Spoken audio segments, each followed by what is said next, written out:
নেত্রকোনা জেলার পূর্বধলা উপজেলায় জগৎমণি সরকারি পাইলট উচ্চ বিদ্যালয় মাঠে যারা জুলাই যোদ্ধা রয়েছেন, এই জুলাই যোদ্ধাদেরকে সম্মান স্মারক এবং জুলাইয়ের যে বিপ্লব রয়েছে সেই বিপ্লব স্মরণে কিন্তু আজকে এই জগৎমণি পাইলট উচ্চ বিদ্যালয়ে হলরুম রয়েছেন, সেই হলরুমে কিন্তু তাদের সম্মাননা স্মারক চলছে। সেটা হচ্ছে ডকুমেন্টারিটা পিছন থেকে দেখতে অসুবিধা হবে। আমরা সবাই একটু অতিথিদের জন্য সামনের কাতারের চেয়ারগুলো। আমরা তোমাদের পিছনে আছি, তোমাদের যে কোনো প্রয়োজনে আমাদের স্মরণ করবা। আমরা হয়তো সামনে যে তোমাদের সাহায্য করতে পারবো না, কিন্তু পিছন থেকে যা করার দরকার আমরা চেষ্টা করবো আমাদের সর্বোচ্চ দিয়ে।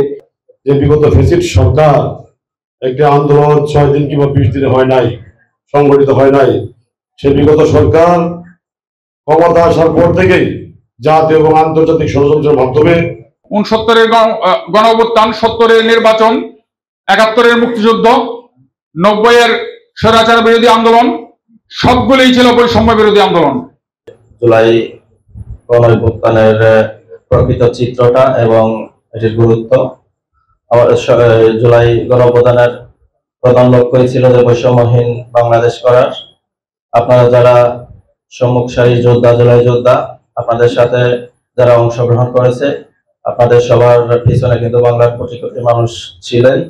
আজকে এই অনুষ্ঠানের শুরুতেই আমি আজকে অনুষ্ঠানের আয়োজনের জন্য এত চমৎকার আয়োজনের মাধ্যমে আমাদের পূর্বের 1 বছর আগে যে স্মৃতি সেগুলো তুলে ধরার জন্য, এছাড়া আলোচনা বা স্মৃতিচারণ হচ্ছিল। আমাদের স্মৃতিচারণ করছিলেন সাফি শ্রাবণ। তার যে স্মৃতিচারণ ছিল এগুলো শুনে আসলে অনেকটা নস্টালজিক হয়ে যাচ্ছিলাম, কারণ দেশের বিভিন্ন প্রান্তে বিভিন্ন ঘটনা ঘটেছিল এবং পূর্বধলার বিষয়গুলো সে খুব সুন্দরভাবে বর্ণনা করেছে। সেই সাথে ছাত্রদের বিভিন্ন সময়ে যে বর্ণনায় উঠে এসেছে যে তারা দেশকে নিয়ে কি করতে চায়, তাদের যে পরিকল্পনা, এটা আসলে খুবই ভালো লাগার মতো। পুরস্কার তুলে দিচ্ছেন মাসুদ মিয়ার অভিভাবককে। হাতকে অনুরোধ করব ইউরো মহোদয়ের কাছ থেকে সম্মাননা স্মারক গ্রহণ করার জন্য। সম্মাননা স্মারক তুলে দেওয়ার জন্য আহ্বান করছি। ধন্যবাদ। এই পর্যায়ে হিসেবে স্মৃতি ইউরো মহোদয়ের কাছ থেকে পুরস্কার গ্রহণ করছেন যাদেরকে নিয়ে আমাদের আজকের এই অনুষ্ঠান, আমাদের তরুণ সমাজ। সবাইকে আমার পক্ষ থেকে সালাম জানাচ্ছি।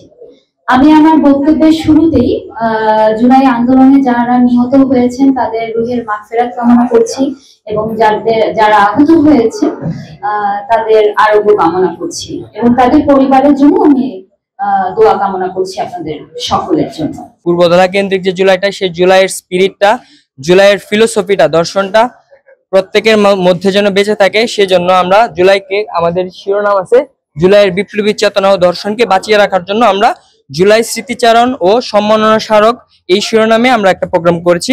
হচ্ছে 2024 সালের জুলাই আন্দোলনকে কেন্দ্র করে আমাদের পূর্বধলায় যে আমাদের ছোট ভাইরা ছিল, ওরা হচ্ছে একটা দেয়াল লিখন কর্মসূচি পালন করতে চেয়েছিল। সেখানে হচ্ছে ছাত্রলীগ বা আওয়ামী লীগের যারা ছিল ওরা হচ্ছে তাদেরকে মানে মারধর করে, আহত করে। তো সেখান থেকে আমরা প্রতিবাদী একটা মিছিল ছিল এখানে। তার সাথে ছিল হচ্ছে সর্বোপরি জুলাই যে চলছিল কোটা আন্দোলন, বৈষম্য বিরোধী ছাত্র আন্দোলন, সেটার সাথে আমরা সংহতি প্রকাশ করার জন্যই এই কর্মসূচি পালন করেছিলাম। স্মৃতিচারণ উপলক্ষে আমরা এখানে আসছি। এই সম্মাননা স্মারক আমাদেরকে দিয়েছে এবং জুলাইয়ের যুদ্ধ করতে গিয়ে আমিও একজন আহত হয়েছি এবং আমাকেও সম্মাননা স্মারক দিয়েছে এবং আমরা যারা ছিলাম আর কি, আমাদের ভাই ব্রাদার সবাই ছিলাম আর কি।